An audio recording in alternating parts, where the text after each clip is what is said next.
शुरुआत राधिका आपके साथ ही करना चाहूंगी, क्योंकि एक नाम आ रहा है फहीम खान। इससे पहले यह कहा जा रहा था कि कैसे एक अफवाह फैलाई गई और उस अफवाह के बाद पूरा का पूरा महाल इलाका इस सांप्रदायिक दंगे को झेलता हुआ नजर आया।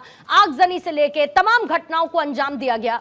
लेकिन मैं सिर्फ इतना समझना चाहती हूं कि क्या सिर्फ एक फहीम खान इसके लिए जिम्मेदार हो सकता है, या कुछ और किरदार, या फिर वो एक सोच जो ना सिर्फ एक किसी महाल इलाके को टारगेट कर सकती है बल्कि अपनी जद में, दंगों की जद में और भी कई जगहों को ले सकती है।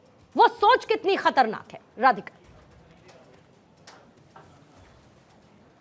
अनम्यूट करें। हाँ जी राधिका, आवाज आ रही है आपको? परफेक्ट। पूर्णिमा जी, नागपुर में जो हुआ वो सिर्फ एक दंगा नहीं था, बल्कि एक सुनियोजित साजिश थी, जिसके पीछे वही तुष्टीकरण की राजनीति करने वाले लोग हैं जो औरंगजेब जैसे क्रूर शासक के को महिमा मंडल करते आए हैं। चाहे हम देखते आ रहे हैं लगातार जो बयान आ रहे हैं। अब जो एफआईआर आती है उसके मुताबिक जो मास्टरमाइंड है फहीम शहीम, उसके नेतृत्व में 400 से 500 लोग दंगाई इकट्ठे होते हैं। 33 पुलिस कर्मियों पर हमला होता है, घायल होते हैं। 3 डीसीपी गंभीर रूप से घायल है। और तो और रमजान के पाक महीने में ये सब हो रहा है और महिला पुलिस कर्मियों के साथ जो अभद्रता करी गई, उनको निशाना बनाया गया, उनके साथ जो मॉलेस्टेशन करी गई, वो एक और। अब दुकानों को लूट लिया गया, निर्दोष लोगों को पीटा गया। क्या ये सांप्रदायिक सौहार्द है? क्या ये सब रमजान में सिखाया जाता है कि ऐसा हो? लेकिन फिर भी कुछ लोग खुद के मजहब को बदनाम करने के लिए ऐसी चीजें कर रहे हैं। एक आदमी की गलती से सबको बदनाम करे। अब सवाल ये है कि जब ये आम आदमी जब जाता है अपनी रोजी रोटी के लिए, घर से निकलता है, तो क्या उसको इस हिंसा का शिकार बनाया जाना चाहिए? क्या एक बार भी ये जो दंगे भड़काने वाले लोग हैं ये ऐसा सोचते हैं? क्या उनके बच्चे या उनकी फैमिली के लोग वहां पे कभी दिखाई देते हैं? नहीं। अब महज सहयोग तो ये भी नहीं है कि नागपुर में दंगे होते हैं और उसी समय उद्धव ठाकरे की सामना में बीजेपी पर औरंगजेब से ज्यादा महत्व देने का झूठा आरोप लगाया जाता है। अब सहयोग तो मुझे लगता ये है कि सपा हो, कांग्रेस हो और एआईएमएम हो, उनके नेता हो, चाहे बाबर, चाहे आजमी साहब हो, चाहे इमरान मसूद हो, इन सब ने औरंगजेब को लेकर, औरंगजेब की मजहार को लेकर आस्था का मुद्दा बनाया। वहां कसीदे पड़े उन्होंने औरंगजेब के, और उसके बाद ये सब के सब दंगे हो जाते हैं। उद्धव ठाकरे की सेना एक सामना में एक आर्टिकल लिखती है। लेकिन मैं इनको आपके चैनल के माध्यम से यहाँ पे बता दूं, भारतीय जनता पार्टी की महाराष्ट्र सरकार ने 50 से अधिक गिरफ्तारियां करी हैं, 5 एफआईआर दर्ज हो चुकी हैं, और हम ये साफ कर चुके हैं कि कोई भी दंगाई नहीं बचेगा। ये कांग्रेस की सरकार नहीं है जहां पे दंगाइयों का संरक्षण दिया जाता है और दंगा भड़काया जाता है और उनके नेता भगाते हैं। लिविंग एग्जाम्पल हमारे पास सज्जन कुमार है जो अभी जेल में है, और जेडी टाइटलर जैसे कई, जगदीश टाइटलर जैसे कई कांग्रेसी नेता हैं जिन्होंने 1984 में सिख दंगे और भी कई दंगों में जिनके नाम आए, और लगातार। तो ये भारतीय जनता पार्टी की सरकार है और महाराष्ट्र की जनता समझ चुकी थी कि ये लोग क्या करते हैं, इसीलिए इनके साथ ये हालात हुए कि इनका नतीजा हमने देखा जब महाराष्ट्र के चुनाव में आया कि भारतीय जनता पार्टी ने इतिहास रचा। मैं एक बार फिर कहना चाहती हूँ, महाराष्ट्र में कानून चलेगा, तुष्टीकरण की राजनीति ना चली है ना हम चलने देंगे। ठीक है, तो कौन कौन तुष्टीकरण की इस राजनीति को चलाने की, कौन आग में घी डाल के एक मजहबी माहौल को सुलगाने की अजय वर्मा कोशिश कर रहा है? मैं लगातार इस पर कई दिनों से चर्चा कर रही हूं और मैं फिर आज दोहराते हुए, मुझे उस सवाल को दोहराने में कोई दिक्कत नहीं है। मैं बस इतना समझना चाहती हूं कि एक मुर्दे को राजनीति जिंदा करके अपना नफा नुकसान क्यों साध रही है? पूर्णिमा जी, आपको यह भाजपा की क्रोनोलॉजी समझनी पड़ेगी और पीछे जाना पड़ेगा। भाजपा ने औरंगजेब को अपना पोस्टर बॉय बना रखा है, अपना पॉलिटिकल एजेंडा बना रखा है, अपनी क्रोनोलॉजी बना रखी है, अपना एक नया पाठ्यक्रम इसलिए बना रखा है कि उधर तो ट्रंप ने मुंह पे तमाचा मारा है सुपर टैरिफ लगाकर। ब्लैक स्टोन और ब्लैक रॉक 2 कंपनियां हिंदुस्तान में एंट्री कर गई हैं, 50% समझौता अडानी से कर लिया है। देश की संपत्ति बिकने जा रही है जो अडानी साहब को दी गई। औरंगजेब को पोस्टर बॉय बीजेपी ने कैसे बनाया? जय मैं बता रहा हूँ, बस इसी पर आइए ना सर, इसी पर आइए। ट्रंप पर सब चर्चा कर लेंगे। मैं पूछ रही हूँ कि औरंगजेब को बीजेपी ने अपना पोस्टर बॉय कैसे बनाया? आपने बड़ी बात कही, आपने बड़ी बात कही, अब उसको जरा आधार दे दीजिए अजय जी, आधार दे दीजिए। देखिए, जब राधिका खेड़ा बोल रही थी तो आप, बात उसकी नहीं है सर, मैं कह रही हूँ इधर उधर मत जाइए, इधर अगर उधर आप मत मुझे जाइए, मौका टॉपिक देंगी पर तो मैं रहिए। रखूंगा। सिर्फ इतना पूछ रही हूँ, नहीं, आपने नहीं, पहली लाइन शुरुआत आप में अगर कही, मुझे मौका देंगी तो आपने मैं रखेंगी, पहली मैं लाइन, नहीं अरे बोलूंगा। सर आपने पहली लाइन कही कि बीजेपी ने औरंगजेब को अपना पोस्टर बॉय बना लिया। अब मैं बिल्कुल सिर्फ बना इतना रखा है, पूछ मैं रही हूँ कि कैसे बना लिया, बस इतना बता बताऊंगा दीजिए। ना मैं, तो आप हाँ थोड़ा सा बताइए, मेरा सुन ले पहले। ठीक है, टाइम बताइए बताइए। Bharatiya Janata party IT cell और इनके नेता प्रवक्ता औरंगजेब की 300 साल पुरानी कबर पे पहुंचे इमिटेशन लेके कि हे जिन्नात, कबर से बाहर निकलो, हमें आपकी जरूरत है, क्योंकि इनको सूट करता है। महाराष्ट्र में सरकार बीजेपी की, देश में सरकार बीजेपी की, डबल इंजन की सरकार में दंगे कैसे हो गए? जब इन्होंने कहा था अब दंगे नहीं हो सकते, या तो अपराधी जेल में है या आसमान में है, ऊपर है।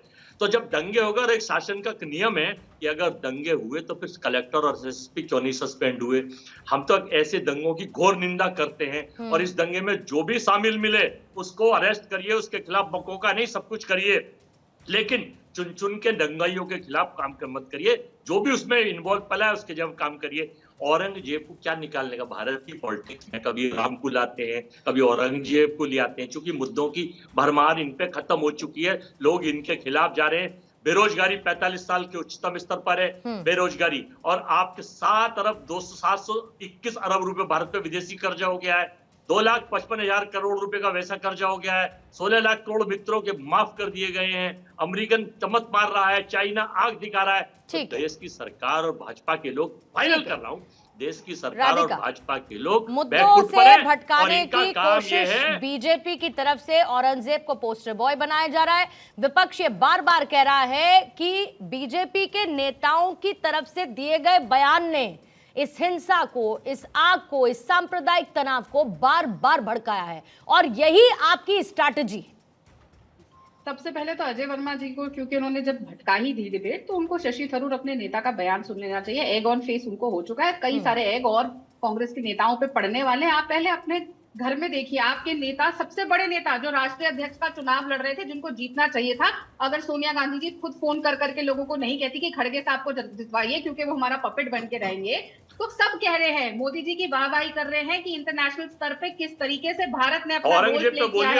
आपके बीच में मैं नहीं बोलूंगी, तो सुनने की क्षमता रखिए। अजय वर्मा जी, तकलीफ क्या है ना, आप लोगों को जनता सुनती है। सुनिए अजय वर्मा जी, पूर्णिमा जी चुप कराइए, मैं इनके साथ। अजय जी, आपको अच्छा नहीं लगा था मेरे बोलने पर भी, तो मैं ये समझ सकती हूँ कि फिर राधिका को या किसी को भी सर नहीं अच्छा लगा। बोलिए, झूठ तो ना बोले कम से कम। फिर ये बैठी हुई थी क्या सोनिया जी के साथ? ठीक है सर, लेकिन अब सच और झूठ का का, काम सच और झूठ का मेरे बीच में क्या ही किया जाएगा? मेरे सामने कॉल हुआ था अजय वर्मा जी। ठीक है, कोई बात नहीं। राधिका अपनी बात रखेंगे। राधिका, दूसरी बात देखिए, लगातार यहाँ पे सारी तकलीफ क्या है, महाराष्ट्र में ये पहले दिन से चाहते हैं कि वहां पे दंगे हो, वहां पे हिंसा हो। और ये एमवीए की जो अलायंस है, चाहे इंडिया अलायंस है, आप इनकी सारी पार्टीज निकाल के देखिए, सबसे पहली चीज जो इनके अंदर कॉमन है वो है सनातन के लिए हेट्रेड, हिंदू धर्म के लिए हेट्रेड। कांग्रेस अध्यक्ष के बेटे हो, चाहे स्टालिन हो, चाहे बाकी पार्टियां हो, वो लगातार कहती हैं कि सनातन एक बीमारी है। लालू प्रसाद यादव कहते हैं कि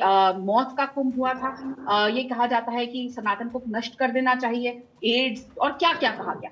एक भी बार किसी ने इसके ऊपर आपत्ति नहीं जताई, किसी ने। मुझे आप एक कांग्रेस का नेता या एक उद्धव ठाकरे सेना का एक नेता दिखा दीजिए जिसने इस पर आपत्ति जताई हो। फिर उसके बाद अबू आजमी हो या इमरान मसूद हो जो औरंगजेब के कसीदे पढ़ते हैं, क्या किसी ने भी, कांग्रेस हो, कांग्रेस के तो खैर इमरान मसूद खुद ही हैं, क्या उनको हटाने का काम किया? क्या उद्धव ठाकरे ने ये मांग करी कि इन दोनों को हटाया जाए? नहीं। इनका अलायंस अभी भी परफेक्ट है, इसलिए क्योंकि ये मानते हैं कि हिंदू धर्म एक बीमारी है, इसे खत्म कर देना चाहिए और औरंगजेब का महिमा मंडल। ठीक है, सोच की प्रॉब्लम है, सोच की प्रॉब्लम है। भारतीय जनता पार्टी कहीं पर भी किसी भी तरीके से माहौल को किसी की भी हो खराब करने की अगर जरा सी भी उसकी कोशिश नजर आती है और वो कोशिश उन मंसूबों को साकार करती है तो ये पूरे देश के लिए अच्छा नहीं है। जवाब दूं? अजय जी रुकिएगा जरा, 4 मेहमान सर और हैं, उनसे भी एक एक प्रतिक्रिया मुझे लेने दीजिए आपकी इजाजत के साथ।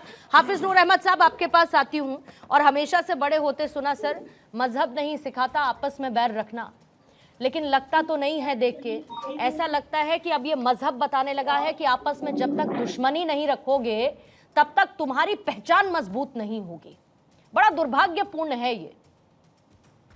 देखिए, इस तरह की कोई भी घटना हो, इस तरह की कोई भी दंगा हो, वो निंदनीय है। और ऐसी घटनाओं का, ऐसे दंगाओं का जो भी समर्थक हो, वो मेरी नजर में इंसान नहीं है।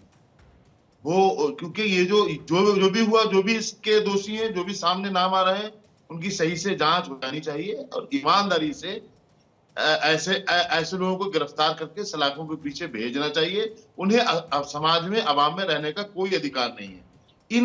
इस तरह के दंगों में राजनीति नहीं होनी चाहिए, सियासत नहीं होनी चाहिए, जो कि नजर आ रही, जो कि देखने को मिल रहा है।